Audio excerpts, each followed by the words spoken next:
हाय students, पर्यावरणीय व्यवस्थापन मधला पुढचा जो घटक आहे तो आहे एन्व्हायरमेंट.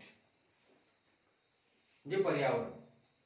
पर्यावरण म्हणजे काय, what is mean by the environment, याबद्दल आपल्याला माहिती आहे. म्हणजे या ठिकाणी काही प्रश्न विचारलेले आहेत. म्हणजे कॅन यू टेल, म्हणजे जो काही एन्व्हायरमेंट आहे त्या एन्व्हायरमेंट बद्दल या ठिकाणी दोन तीन प्रश्न विचारले. बघा, what is mean by the environment, what is included in the environment, म्हणजे एक दोन प्रश्न विचारले. तर पर्यावरण म्हणजे काय आपण जनरली सांगतो, आपल्या सभोवतालची जे काही आजूबाजूचा जो काही परिसर आहे त्या परिसराला आपण काय म्हणतो, पर्यावरण. Everything around us, it is called as a environment, or everything that is around a living organism is called as a environment. What is included in the environment, what is included in the environment, म्हणजे या पर्यावरणामध्ये कशा कशाचा समावेश होतो. Environment includes the physical, chemical and other natural factors which surrounds the living organism, which surrounds of living organisms. म्हणजे भौतिक घटकांचा समावेश होतो, रासायनिक घटकांचा समावेश होतो, and other factors or other natural factors, आणखीन काही जे काही नैसर्गिक घटक आहेत या सर्व नैसर्गिक घटकांचा समावेश, आणि त्याचबरोबर which surrounding the living organism, आणि आजूबाजूला राहणारे जे काही सजीव असतात त्या सजीवांचा समावेश या पर्यावरणामध्ये होतो. The next bit is a relationship between the environment and ecosystem. Environment and ecosystem.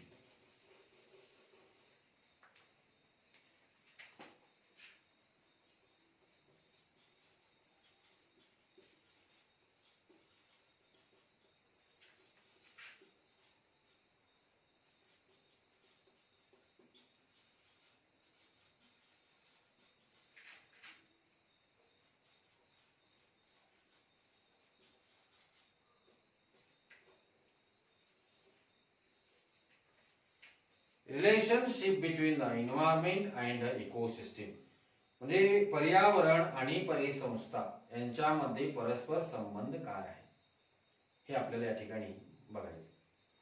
The corrective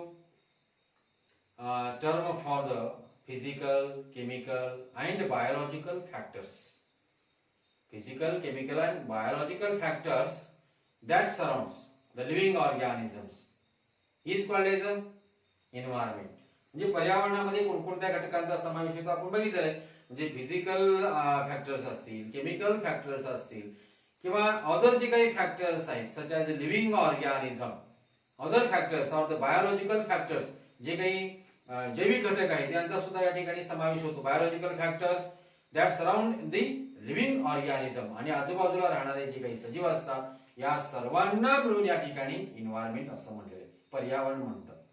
And many biotic and abiotic and natural and artificial factors is together constitute conditions of the environment, and two main types of the environment, म्हणजे भौतिक घटकांचा, रासायनिक घटकांचा आणि त्याचबरोबर सजीवांचा तर या ठिकाणी समावेश होतोच. मेनी बायोटिक अँड अबायोटिक, म्हणजे जैविक घटक असेल, अजैविक घटक असेल, नॅचरल असेल किंवा आर्टिफिशियल असेल, म्हणजे नैसर्गिक असेल किंवा कृत्रिमरित्या असेल, अशा वेगवेगळ्या घटकांचा समावेश. Together constitute condition of the environment, म्हणजे हे जे काही सर्व घटक आहेत हे सर्व घटक एकत्रित मिळून त्या ठिकाणी पर्यावरण तयार होतो. Two main types of the environment. How many types? Two types of the environment.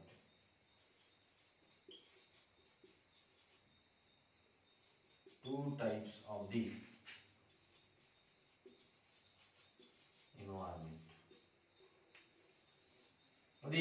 Which are the two types of the environment? Now the first is a natural environment, and number second is a artificial or man-made environment.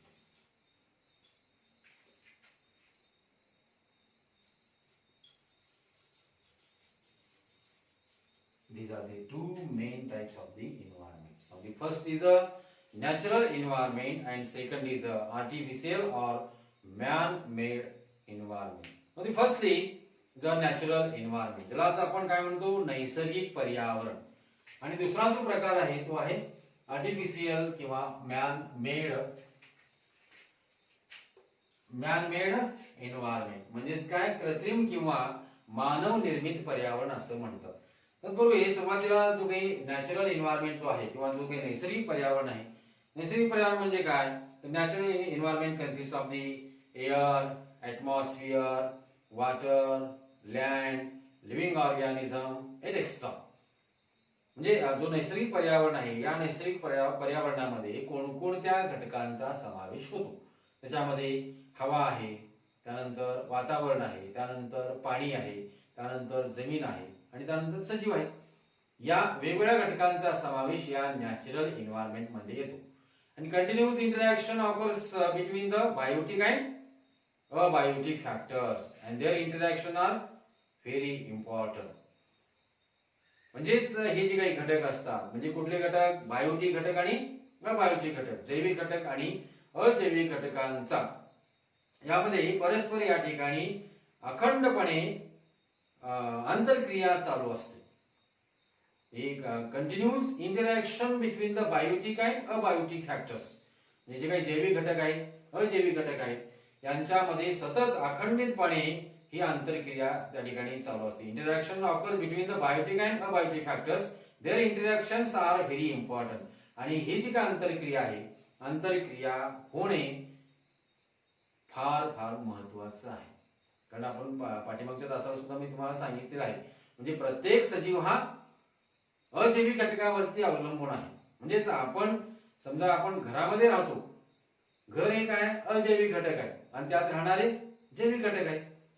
म्हणजे आपण ज्या काही भिंती बांधलेल्या आहेत त्या पूर्णपणे अजैविक आहेत आणि आपण राहतो म्हणजेच काय, आपण सजीव आहोत. सजीव त्या घरामध्ये राहतो म्हणजेच काय, सजीव हा अजैविक घटकावरती अवलंबून असतो. अशा पद्धतीनं याच्यामध्ये जी काही आंतरक्रिया आहे, जे कालच मी तुम्हाला उदाहरण दिलं, वनस्पती वाढते कुठे, मातीमध्ये वाढते. माती हा अजैविक घटक आहे, पण सजीव म्हणजे वनस्पती ही जैविक घटक आहे. म्हणजे दोघांमध्ये आंतरक्रिया घडून येणं या ठिकाणी फार फार महत्वाचं आहे. Their interaction are very important. It is a natural environment. And next is a artificial or the man made environment. त्यालाच आपण कृत्रिम किंवा मानव निर्मित एन्व्हायरमेंट म्हणजे मानव निर्मित पर्यावरण असं म्हणतो. The artificial environment is also about the natural environment directly on the indirectly. Artificial environment is depends on the naturally on the natural environment directly or indirectly. म्हणजे जे काही मानव निर्मित जो काही पर्यावरण आहे, हो ना, मानव निर्मित पर्यावरण म्हणजे ज्याला आपण कृत्रिम पर्यावरण म्हणतो, हा प्रत्यक्ष किंवा अप्रत्यक्षपणे नॅचरल एन्व्हायरमेंट मध्ये नॅचरल एन्व्हायरमेंट वरती डिपेंड असतो किंवा अवलंबून असतो. Also depending the natural environment directly और indirectly. Now the environment consist of the two basic factors. This is the first is two types of the environment. First is the natural environment and second is the artificial or man-made environment. Now the environment consists of the two main basic factors. Now first is the biotic factor and second is the abiotic factors. Now next bit is ecology.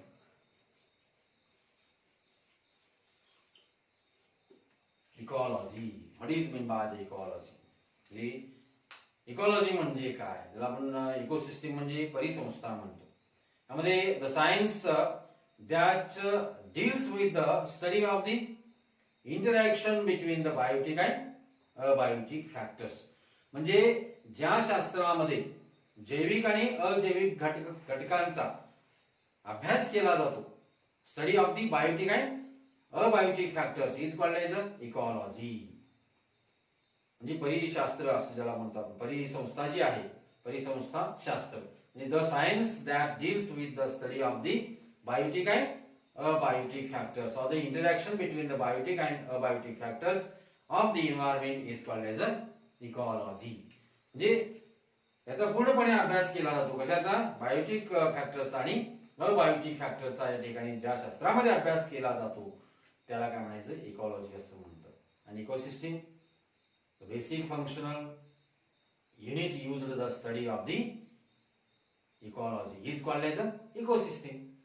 And the definition is the interaction between the biotic and abiotic factors on each other. It is called as a ecosystem. And the definition is a basic functional unit used to study the ecology.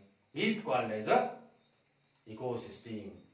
Now the many ecosystems are present, or many ecosystems together form an environment. Many ecosystems are present in the environment. म्हणजे या पर्यावरणामध्ये अशा अनेक परिसंस्था आपल्याला पाहायला मिळतात. A small pond is an ecosystem. एक छोटं डबकं आहे. छोटं डबकं म्हणजेच काय, ते परिसंस्था आहे. कारण त्या डबक्यामध्ये सुद्धा छोटे छोटे सजीव राहतात. त्या डबक्यामध्ये, त्या पाण्यामध्ये सजीव राहतात, म्हणजेच त्या सजीवांची ती एक परिसंस्था झाली. A pond is an ecosystem.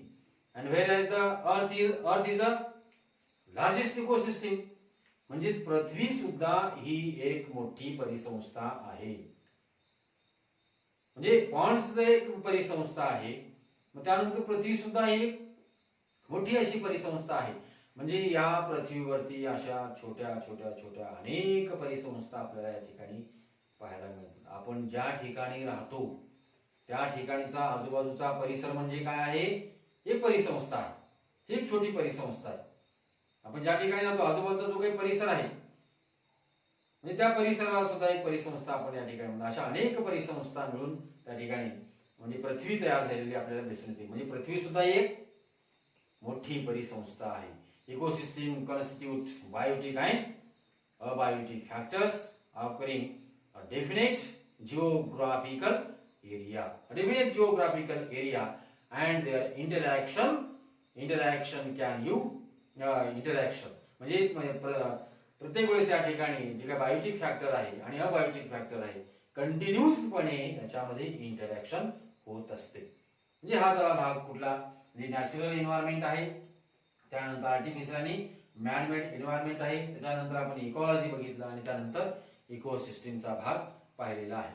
त्यानंतर पुढचा जो भाग आहे कॅन यू रिकॉल, थोडेसे आठवा. Can you recall.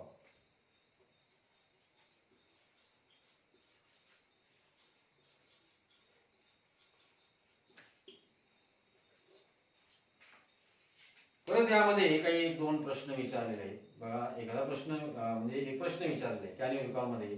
प्रश्न कसा आहे, which cycles are operated in environment and what is their importance.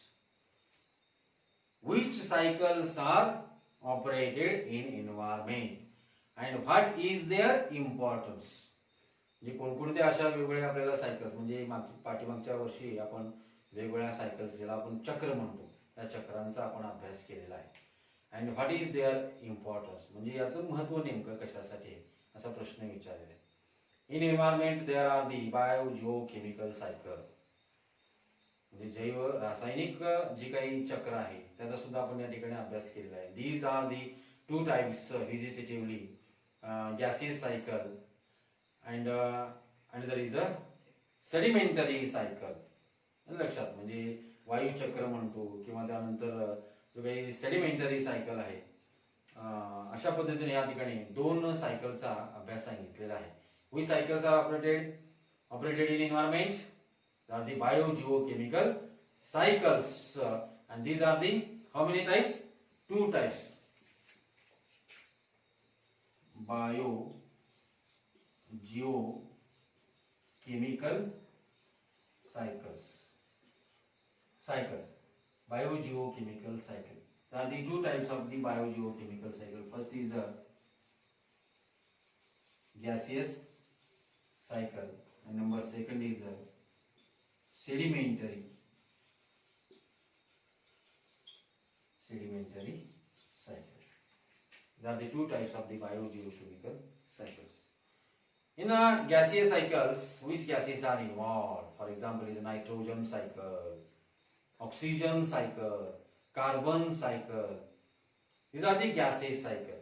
And sedimentary cycles, for example, is a phosphorus cycle.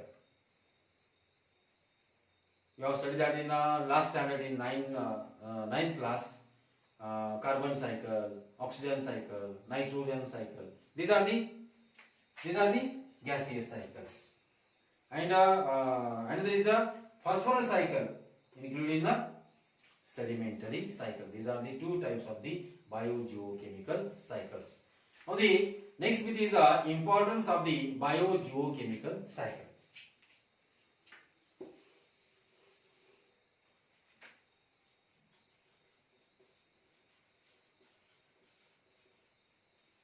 Importance of the biogeochemical cycle. म्हणजे या बायोजिओकेमिकल जैव रासायनिक जे काही चक्र आहे ते चक्राचं महत्त्व काय असं विचारले. Now the plants require the water, carbon dioxide, phosphorus, potassium, nitrogen and extra.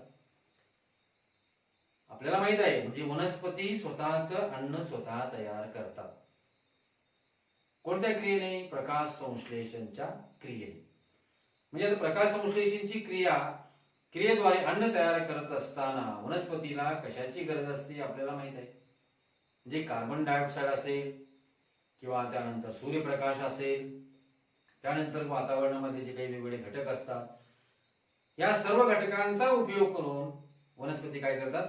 अन्न तयार करतात. म्हणजे वनस्पतीला कशाची गरज आहे? Plants require the carbon dioxide, oxygen, nitrogen, phosphorus, potassium as nutrients, while the animals require carbohydrates, proteins, fats as fats and extra as nutrients. म्हणजे वनस्पतीला जे काही रिक्वायर्स घटक आहेत ते मिळतात. मग त्यानंतर जे काही अॅनिमल्सला पाहिजे असलेले जे घटक आहेत, कोणकोणते घटक? कार्बोहायड्रेट्स असेल, प्रोटीन्स असेल, फॅट्स असेल, मिनरल्स असेल, हे कशातून मिळतात? वनस्पतीमधून त्या प्राण्यांना मिळत असतात.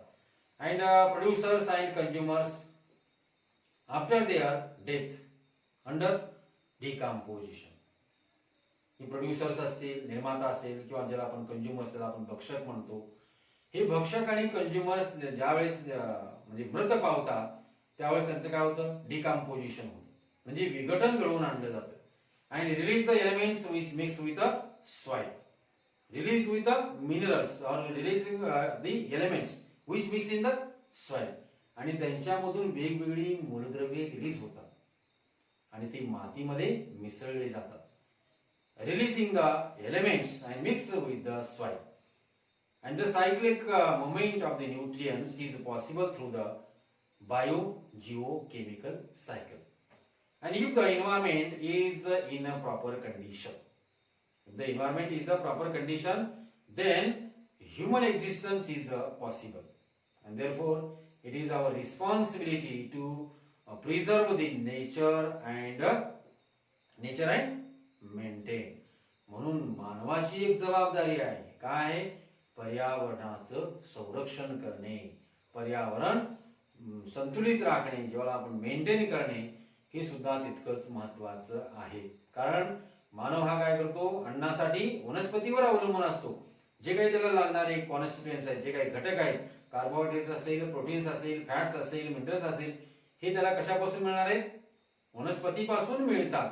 म्हणजे वनस्पतीचं जगवणे, ज्याला आपण पर्यावरण संतुलित राखणे, हे जे काही कार्य आहे ते कार्य कोणाचं आहे? मानवाचं आहे. Responsibility to preserve nature and maintain. म्हणजे मानवाची ही एक या ठिकाणी जबाबदारी आहे, हे यावरून आपल्याला लक्षात येते. Responsibility, our responsibility the maintain and environmental balance. And the planet earth was given to us through the lease from our future generation, and not as an essential property from the ancestors. Therefore, we must conserve it for ourselves and for further generation. जे काही पर्यावरण म्हणजे importance जो सांगितलं, जे काही बायोजिओकेमिकल सायकलचं जे काही महत्व आहे ते महत्व आपण या ठिकाणी पाहिलेलं आहे. Now the next bit is environmental conservation.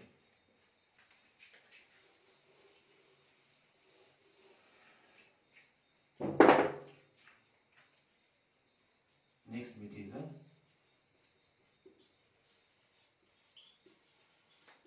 environmental conservation. This पर्यावरणीय संवर्धन, पर्यावरण संवर्धन. Continue to the next period.